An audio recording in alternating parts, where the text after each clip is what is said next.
नमस्ते, मुझो नालो नजमा महेश्वरी है। असांजी जेका महेश्वरी कम्युनिटी आहे उनजो औरतुनि जो घणो करे जेको सो तालुक़ु आहे उहो पोरिये ते आहे, मज़दूरी ते आहे। करे महिनत मज़दूरियूं कनि थियूं।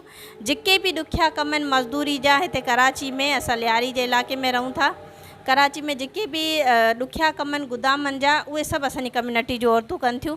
पोइ उनखां अलावा जेके ॿार नथियूं कम ते निकिरी सघनि, उहे वरी जूड़िया बाज़ार मेन बाज़ार आहे, होलसेल जी मार्केट आहे, उतां खणी अचनि थियूं बादाम वग़ैरह पिस्ता वग़ैरह घर में छिलनि थियूं ऐं पंहिंजो घर जो कार वहिंवार हलाइनि थियूं। ध्यानु जेको मूं छॾे ॾिनो उनखां पहिरीं आउं कंदी हुअसि 14 साल पहिरीं।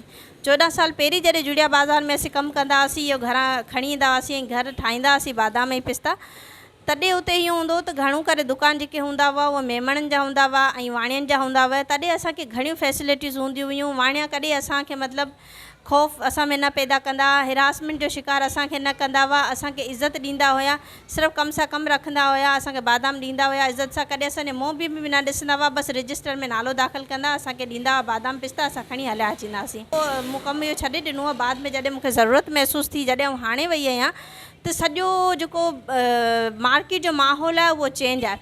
हिकिड़ी ॿई मार्केट थी वई आहे। रुॻो पठाणनि जा दुकान आहिनि, बाक़ी मेमण या हिंदू जेके वाणिया आहिनि हूंदा, पर मुंहिंजी नज़र में न आहिनि। रुॻो मूं पठाणी ॾिठा आहिनि। उन्हनि जो जेको रवैयो माइयुनि सां आहे उहो इंतिहाई ख़राबु आहे। उहो सिर्फ़ु आउं ईअं नथी चां छो त उहो सभु कुझु सुलूक मूंसां थी चुकियो आहे। जॾहिं मुंहिंजी भेण उते कमु करे थी, उन बादाम खया त उन मूंखे बि खणाए ॾिना। मूं पाण इहो घर में माना ठाहे करे ॾेई आयसि। जेको इहो अॻे कमु कंदा हुआसीं उहो ॾियणु वईसि त तॾहिं पठाण मूंसां ॾाढी बदतमीज़ी कई, ॾाढी बदतमीज़ी कई। त तव्हां जेको हुयो हिननि खे तव्हां चयोसि त हथनि सां ठाहिजो, तव्हां पेरनि सां ठाहियो। मुंहिंजो लाला ॾिसो, जॾहिं खां ई कमु स्टार्ट थियो आहे सभु मायूं पेरनि सां ई ठाहिनि थियूं।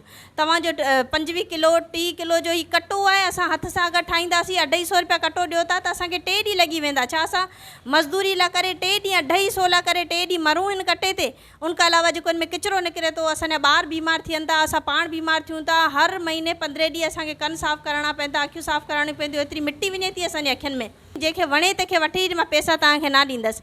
ऐं हीअ सिर्फ़ु मूंसां न आहे, उते रोज़ जो कमु आहे, रोज़ जो कमु आहे। तक़रीबन न बि न जेके मायूं ॻाल्हि कनि थियूं, हर हिकिड़ी माई जा 40-50 हज़ार इहे खाई वेठा आहिनि दुकान वारा, जंहिंमें इहो हिकिड़ो न आहे पठाण, बल्कि पूरी मार्केट शामिलु आहे। पोइ मायुनि खे ब्लैकमेल कनि था त तव्हां ॾिसो तव्हां घटि करे आया आहियो, ॾिसो तव्हां हीअ सही साफ़ु कोन कया आहिनि, हीअ ख़राबु आहिनि। कुझु न कुझु कहिड़ो न कहिड़ो बहानो करे ई मायुनि जा पैसा खाइनि था। उनखां पोइ मायुनि खे हिरासमेंट कनि था, मायुनि खे उते फ़क़ीरनि वांगुरु पोरीअ लाइ करे उते विहारे 12 कनि था। पोइ उनमें ॾिसी अजीब सी नज़रनि सां ॾिसंदा आहिनि माण्हुनि मायुनि खे। मायूं मतिलबु पंहिंजे पाण में एॾियूं सोढ़ियूं थींदियूं पयूं न। पाण प्रैक्टिकल करे आई आहियां, मूंखे अहिड़ी नज़रनि सां ॾिसनि पिया, मूंखे अजीब पियो लॻे थी मूंखे छा पिया कनि।